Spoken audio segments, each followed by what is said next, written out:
How old were you when you met Dr. Alfred Kinsey? It was probably in 1943 or so. I didn't know who he was. All I knew was that my dad was very excited about taking me there for an interview. You ask, what would the American public say if they actually understood the background to what became the sexual revolution, a sexual psychopath?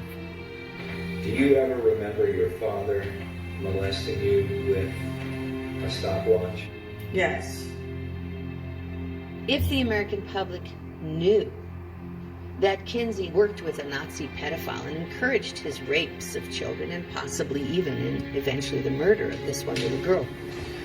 You and I are going to be doing some experiments.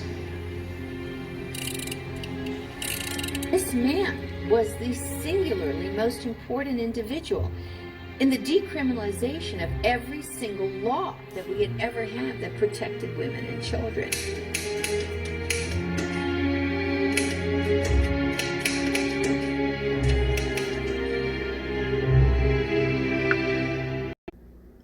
This man, Alfred Kinsey, is who they are talking about right here. Unfortunately, I'm going to say this. This man is disgusting. Seriously. He's known as pretty much a huge influence on the sexual revolution. But a lot of people don't understand that there's certain elements of the sexual revolution that is being left unsaid. Basically, there's certain people that advocated for pedophilia, and this is the guy that kind of started that off. He should be pretty much deemed as a perverted criminal because of all the lives that this man affected. The first time I heard about this man was through a friend of the family, and she told me about him, and I was like, what?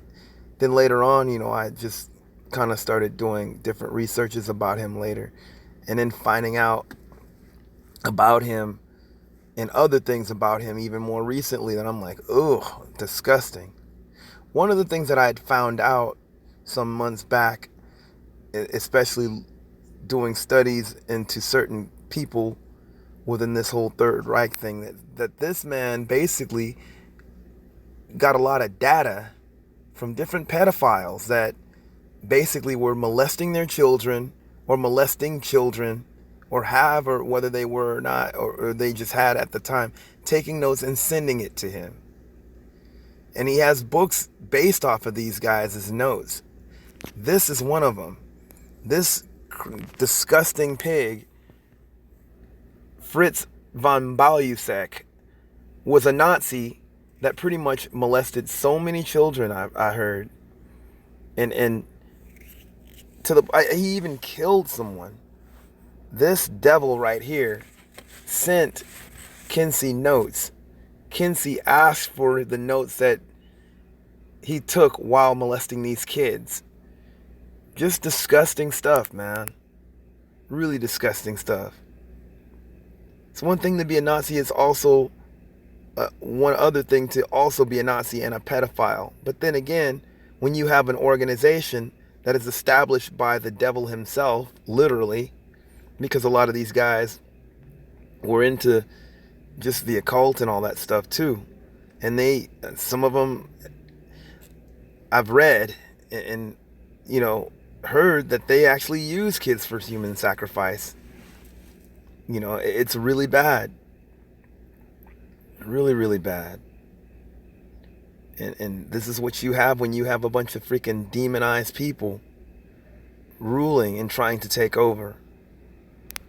But to bring it back to this Alfred Kinsey person, this man is not a freaking hero. A lot of people lauded him as a freaking hero, dude. People think of the sexual revolution, they think of this, what they call love-ins or whatever, bunch of people swinging and all that stuff. And we can talk about just the erosion of the lines of something that was supposed to be pure. Sexuality is supposed to be pure. But there's certain lines crossed, and this so-called revolution made it so that certain lines could be crossed even further. You know, when you have people that are advocating for pedophilia, this guy right here is the start of that. Just on a political basis, and on he tried to make it seem so, how could I say it, tried to normalize it as some kind of science or medical thing that he discovered, and he thinks, basically promoting that it's a good thing to do some disgusting things like that. Also, this so-called revolution disguised itself and tried to parade itself with civil rights and the civil rights movement as well. It's totally two different things, man, in my opinion, but also in my fact, because there's certain things that the civil rights movement was promoting, and it wasn't this, but this paraded itself with it to the point where you had people in the 70s like this guy right here, Jack Dromey, and his wife Harriet Harman, you know, and their friend Patricia Hewitt basically advocate for these pedophiles. The National Council of Civil Liberties was the group that they were a part of. And it's just, yeah, crazy stuff. And they advocated for this pedophile exchange thing that you saw in the video. They were advocating for this group. This woman right here, Patricia Hewitt, thought that the age of consent should be lowered to 10. Back in the day, she thought that. Patricia Hewitt called for the age of consent to be lowered to 10. How about that? Are you serious? This is in the 70s. She basically, and then it says former Labor Cabinet Minister apologizes for links to pedophile group in the 1970s and admits she got it wrong. I'm glad that she admitted that she got it wrong, but I'll tell you this, she will never be able to live it down. I mean, seriously, you know, I mean, that's just crazy. You know, like, and this woman right here, Harriet Harman, emphasis on harm, I'll say that, had the nerve to say that basically pics of nude kids should not be called indecent unless it crossed, unless they basically were being violated. No, I don't believe that. These people are dangerous. They're trying to live it down now, but back then they were all about it. And they were basically trying to be civil rights advocates for these people. They thought that pedophilia was something that is a sexual identity. But man, I kid you not. They basically have sown the seeds for today. Now you have groups like NAMBLA, you know, that pedophile information exchange was another version of that. Freaking people like Allen Ginsberg, from what I understand, that poet, that was all about the whole NAMBLA thing. They look at it as a revolution. It's even more disturbing when you have people looking at this particular situation as a civil right, let alone a matter of free speech, as this poet Allen Ginsberg says, saying basically him being attracted to children is a free speech. Are you serious? And then he says anyone that opposes it basically is witch hunting and saying that they're angry and ignorant. Yeah, I am angry for the fact that you want to be some perverted, disgusting pig and go after children. I am not ignorant at all. You see, this gives grounds to people like this devil, disgusting pig, by the name of Nathan Larson, who is one of the most reprobate, disgusting people ever in politics at this point. Well, some people could argue that different, but he's openly reprobate. He advocates even for child rape. You see, this is what it's come to, you know? And this guy actually reminds me of a Fritz von Balusek. Yeah, Fritz von Balusek, that Nazi pig that I mentioned earlier.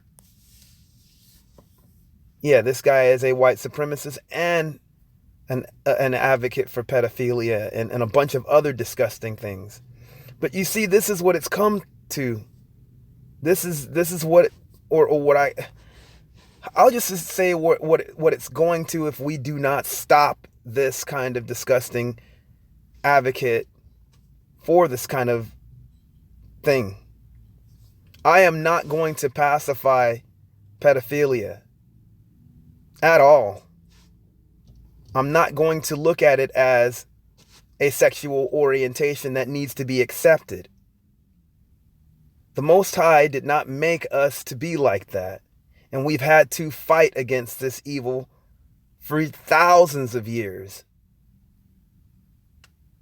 This is disgusting. And to be honest, this is where I'm coming from with that. When the angels, the fallen angels, I shouldn't even dare to call these demons angels, came down and deceived humanity, twisted and pretty much taught humanity how to kill itself and deceive itself and all that. And then had the nerve to infuse their own thing with humanity by procreating with humanity and making these race of demons, which of course God had to do away with, but those became disembodied spirits, and they've been influencing ever since. And this is a sick example of a lot of their influence.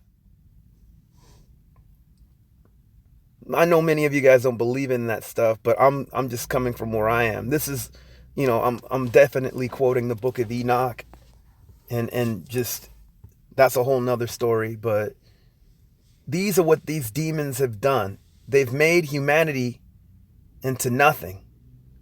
They treat humanity like nothing. And they blur the lines so they could act out their disgusting plan with humanity by using humanity. But it's always by choice, everyone. It's always by choice. God has given us a choice. And the only choice we have is to follow what God has given us. If we don't, those lines are blurred. And we end up scattered among the wind, going to and fro, and eventually being blown off the face of this earth. Be warned, everyone. Do not accept this. And also just look towards the Most High, because this is evil. This is just one of many different examples of evil things on this earth. And I thought I would shed light on it. Peace to you all. May the Lord guide you.